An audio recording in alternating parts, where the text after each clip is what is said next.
Now will discuss an important concept, और ये जो कंसेप्ट हम डिस्कस करने वाले हैं ये हम न्यूमेरिकल्स और कंसेप्चुअल क्वेश्चंस में बहुत ज़्यादा यूज़ करेंगे।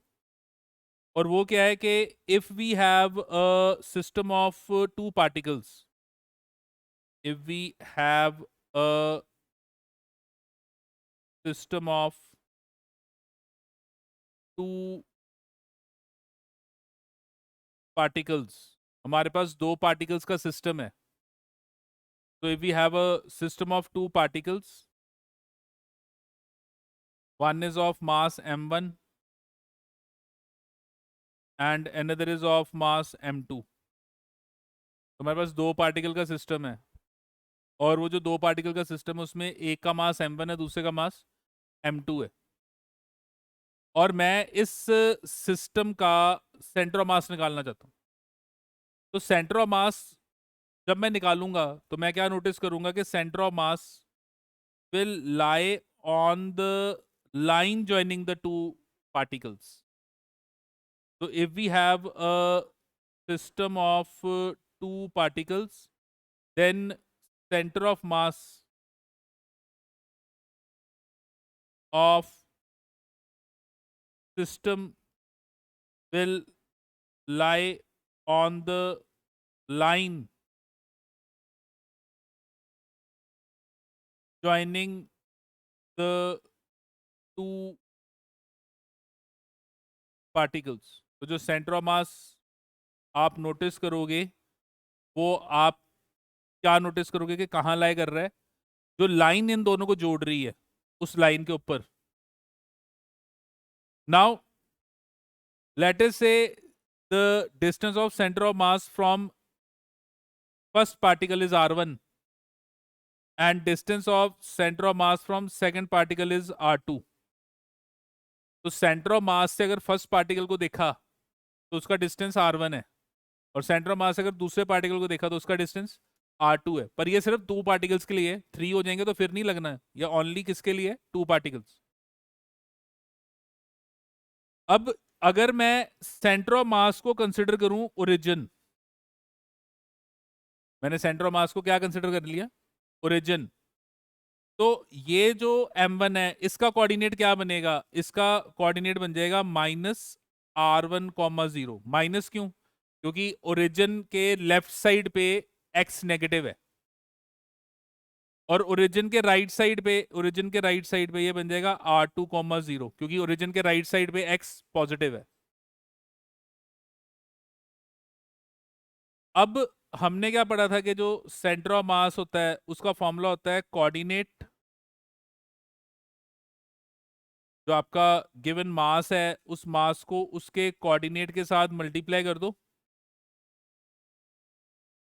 टोटल मास के साथ डिवाइड कर दो। अब सेंटर ऑफ मास आपने ओरिजिन पे माना, तो अगर सेंटर ऑफ मास ओरिजिन है तो एक्ससीएम की वैल्यू क्या हो जाएगी? 0, क्योंकि सेंटर ऑफ मास तो आपने ओरिजिन पे माना। एक्ससीएम की वैल्यू होगी 0। m1, हाँ जी, x1 क्या हो जाएगा? -r1। m2, x2 क्या हो जाएगा? r2 over m1 plus m2। और यहाँ पे ये m1 m2 वहां जाके ऊपर जाके 0 हो गया, और फिर ये जो माइनस वाली टर्म है ये यहाँ के प्लस हो गई।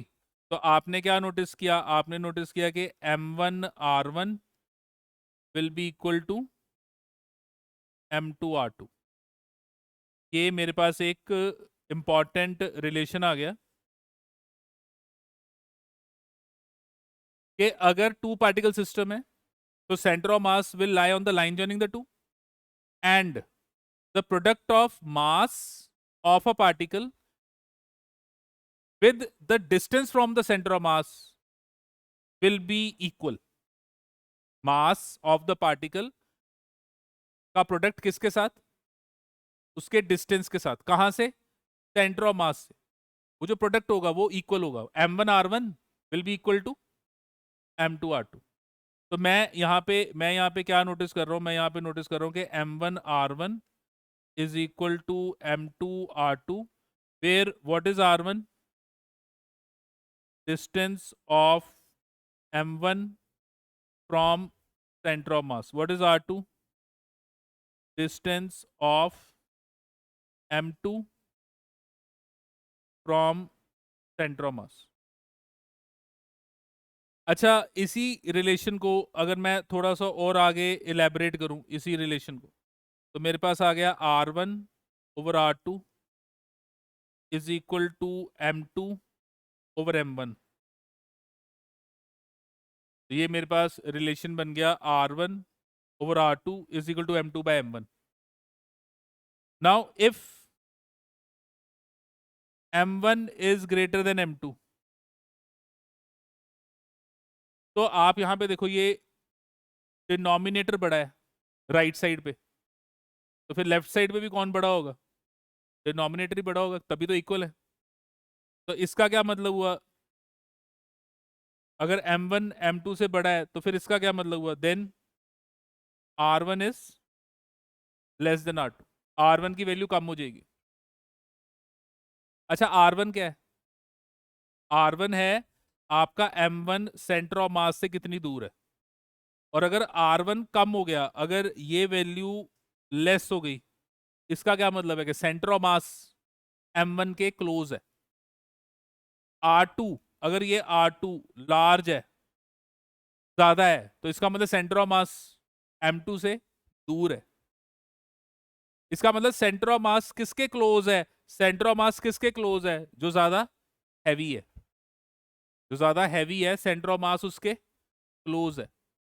तो ये भी याद रखनी बात कि सेंटर ऑफ मास की टेंडेंसी हमेशा उधर को ज्यादा होगी जिधर मास ज्यादा होगा।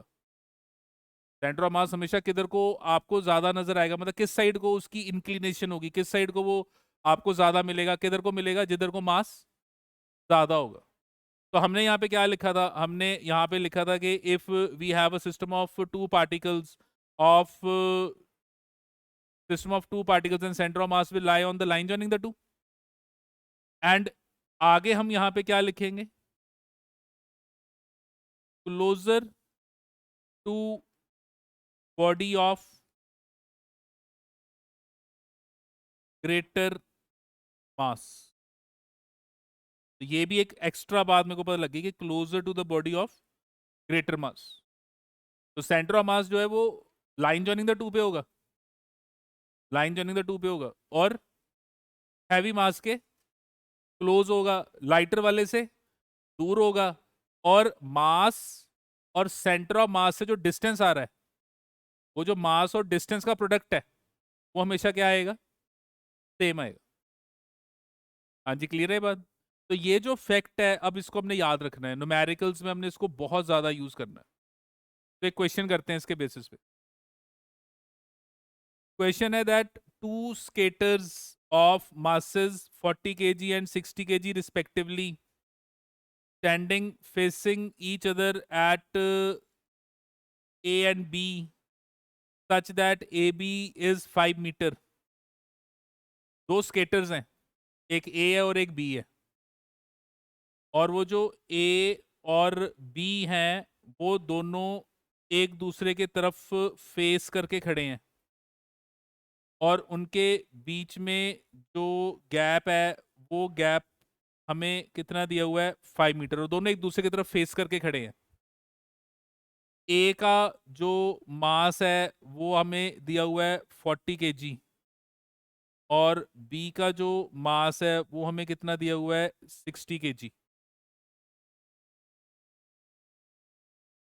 Now question says that they pull on a massless rope stretched between them.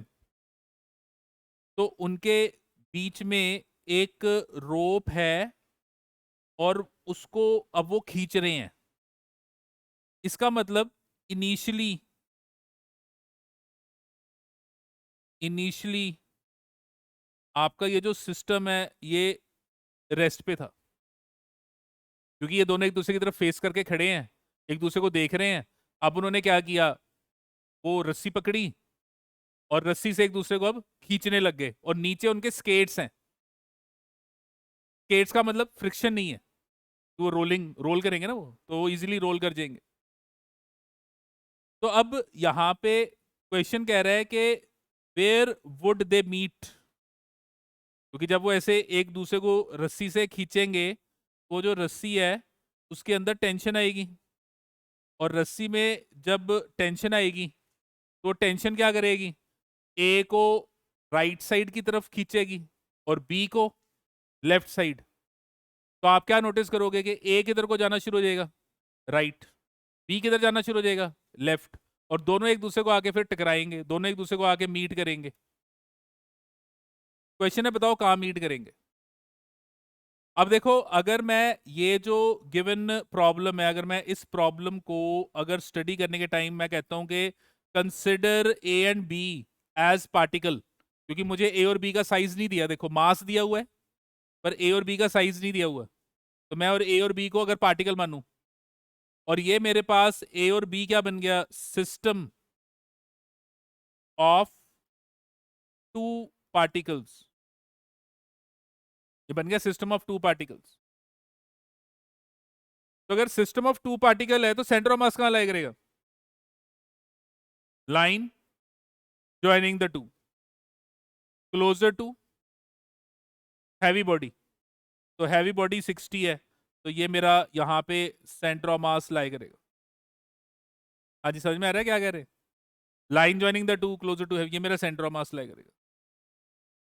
अच्छा, अब अगर आप ध्यान से इस सिस्टम को देखो तो on system external force is 0, क्यों, क्योंकि जो भी हो रहा है वो ए और बी के बीच में हो रहा है, रस्सी ए और बी ने पकड़ी है, ए और बी रस्सी को खींच रहे हैं, तो जो भी हो रहा है वो रस्सी ए और बी, और मैंने रस्सी और बी सब इकट्ठा एक सिस्टम ले लिया, और रस्सी को मैं यहाँ पे पार्टिकल क्यों नहीं मान रहा, क्योंकि रस्सी का मास नहीं है दिया हुआ है, रस्सी मासलेस है, अगर वो मासलेस है तो उसको तो मैंने यहाँ पे कंसिडर ही नहीं करना, उसका मास ही नहीं है, जिसका मास ही नहीं होगा तो सेंटर ऑफ मास क्या निकालोगे। तो दो पार्टिकल हो गए, बीच में वो रस्सी है पर रस्सी का कोई मास नहीं है, और दो पार्टिकल का मास दिया हुआ है, और दो पार्टिकल एक दूसरे को खींच रहे हैं, जब वो दोनों एक दूसरे को खींच रहे हैं किसके हेल्प से, रस्सी के हेल्प से, तो यहाँ पे इस पूरे को अगर एक सिस्टम मान लूं मैं, पूरे को ए बी को, तो मेरे पास इस सिस्टम पे बाहर से कोई भी फोर्स एक्ट नहीं कर रही। अब हमने लास्ट क्लास में एक बात बोली थी कि अगर सिस्टम पे कोई फोर्स एक्ट नहीं करती तो इसका मतलब उसका जो सेंटर ऑफ मास है उसकी एक्सेलरेशन 0 है। ये लास्ट क्लास में हमने बात बोली थी कि अगर कोई फोर्स नहीं एक्ट कर रही तो सेंटर ऑफ मास की एक्सेलरेशन 0 है। और फिर हमने क्या बोला था कि अगर सेंटर ऑफ मास की एक्सेलरेशन 0 है और इनिशियली रेस्ट पे है, इनिशियली रेस्ट पे है, तो फिर वेलोसिटी ऑफ सेंटर ऑफ मास भी क्या होगी, 0 होगी। और अगर वेलोसिटी ऑफ सेंटर ऑफ मास 0 है तो इसका मतलब सेंटर ऑफ मास अपनी पोजीशन चेंज नहीं करेगा। तो हम यहाँ पे क्या नोटिस करेंगे, that position of centre of mass will not change. हम नोटिस करेंगे कि सेंटर ऑफ मास की पोजीशन चेंज नहीं होगी। इसका क्या मतलब है कि ए जो है वो राइट साइड जाएगा, बी जो है वो लेफ्ट साइड आएगा, पर सेंटर ऑफ मास जहां है वहीं रहेगा। और अल्टीमेटली ए और बी जब दोनों जा रहे हैं, कहाँ जा रहे हैं, एक ए राइट साइड जा रहा है, बी लेफ्ट साइड जा रहा है, तो कहाँ मीट करेंगे, जहां सेंटर ऑफ मास है, क्योंकि सेंटर ऑफ मास ने अपनी पोजीशन को चेंज नहीं करना, तो अल्टीमेटली वो सेंटर ऑफ मास पे आके क्या करेंगे, मीट करेंगे। तो व्हाट वील और notice is that both will meet at centre of mass. ये पता लगे why both will meet at centre of mass, because ये जो सिस्टम है, इस सिस्टम में ए मूव करेगा, बी मूव करेगा, पर सेंटर ऑफ मास अपनी पोजीशन चेंज नहीं करेगा। और अल्टीमेटली जब ए और बी इकट्ठे हो जाएंगे, इकट्ठे हो जाएंगे, तो वो कहां पर इकट्ठे होंगे, जहां पर सेंटर ऑफ मास है, क्योंकि मास वहीं पे आना चाहिए ना जहां पे वो कंसंट्रेट कर रहा है, और कहां पे कंसंट्रेट कर रहा है, सेंटर ऑफ मास। तो अल्टीमेटली और बी कहां पर आके कंसंट्रेट करेंगे, सेंटर ऑफ मास पे। जब वो इकट्ठे हो जाएंगे तो कहां पर आके इकट्ठे होंगे, सेंटर ऑफ मास। और अगर मैं ये सेंटर ऑफ मास को निकालना चाहता हूं तो देखो, मैंने ये वाला जो डिस्टेंस है इसको मैंने x मान लिया, तो ये वाला डिस्टेंस मेरा कितना हो जाएगा, 5 माइनस एक्स। और ये जो x है इसको मैंने कह दिया x1, ये जो 5 माइनस एक्स है इसको मैंने कह दिया x2। तो देखो, ये जो m1 है उसका डिस्टेंस हो गया x1, और जो m2 है उसका डिस्टेंस हो गया x2, और ये x1 x2 आप कहां से ले रहे हो? सेंटर ऑफ मास से। और सेंटर ऑफ मास से x1 की वैल्यू क्या होगी? x, और x2 की वैल्यू क्या होगी? 5 माइनस एक्स। और m1 आपको कितना दिया हुआ है? 40। m2 कितना दिया हुआ है? 60।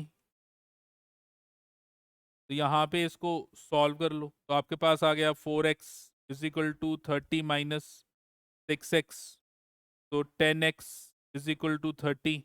तो x comes out to be 3 metre. तो x 3 मीटर का मतलब कि आपका जो a है वो 3 मीटर मूव करेगा टूवर्ड्स राइट, और b मूव करेगा 2 मीटर्स टूवर्ड्स लेफ्ट, और ये दोनों आके वहां पे क्या करेंगे? मीट कर देंगे। तो क्वेश्चन है वेयर दे विल मीट। तो they will meet at a distance 3 metre from a and 2 metre from b। तो कहां पे मीट करेंगे? तो they will meet at distance 3 metre from a and 2 metre from b। तो 3 metre from A और 2 metre from B distance travel करके ये दोनों बॉडीज क्या करेंगी? मीट करेंगी। और अगर आप ध्यान से देखो, मुझे समझाने में टाइम लगा, अदरवाइज क्वेश्चन तो 3 लाइन में निकल जाना है। बस आपने यहाँ पे सिंपल सी एक बात बोलनी है कि both will meet at centre of mass. बाकी तो मैंने समझाया है कि consider them as a two particle, आपको इतना सारा लिखने की लोड नहीं है। आप तो कहोगे कि if we consider A and B as a system, no external forces acting, तो they will meet at centre of mass. And if they meet at centre of mass, तो सेंटर ऑफ मास निकाल लो। और वो आपने कैसे निकालना है? उसके लिए आप ये कंसेप्ट लगा लो कि m1 into x1 is equal to m2 into x2, क्योंकि टू पार्टिकल सिस्टम है। हाँ जी, क्लियर है। इस टाइप के क्वेश्चंस बहुत आएंगे, बहुत सारे ऐसे क्वेश्चंस एग्जामिनर बनाएगा और आपको कहेगा कि भाई वो जगह निकालो जहां पे मीट कर रहे हैं। और इसी क्वेश्चन को आप काइनेमेटिक्स से भी सॉल्व कर सकते हो, और इसी क्वेश्चन को आप law of conservation of linear momentum लगा के भी सॉल्व कर सकते हो। क्योंकि देखो, अगर आप नोटिस करो, बाहर से कोई फोर्स नहीं लग रही, तो वर्क एनर्जी पावर में हमने पढ़ा था कि अगर कोई फोर्स नहीं लगती तो linear momentum is conserved. m1v1 will be equal to m2v2। पर प्रॉब्लम पता है क्या आएगी? आपको यहाँ पे पहले v1 v2 मिलेंगे, आपको तो डिस्टेंस निकालना है, तो फिर v1 v2 से फिर डिस्टेंस निकालोगे, क्वेश्चन बहुत लंबा हो जाएगा, टफ हो जाएगा। तो अगर आप जल्दी सॉल्व करना चाहते हो तो इस मेथड से ये जल्दी सॉल्व होगा, अदरवाइज और भी मेथड है इसको सॉल्व करने के।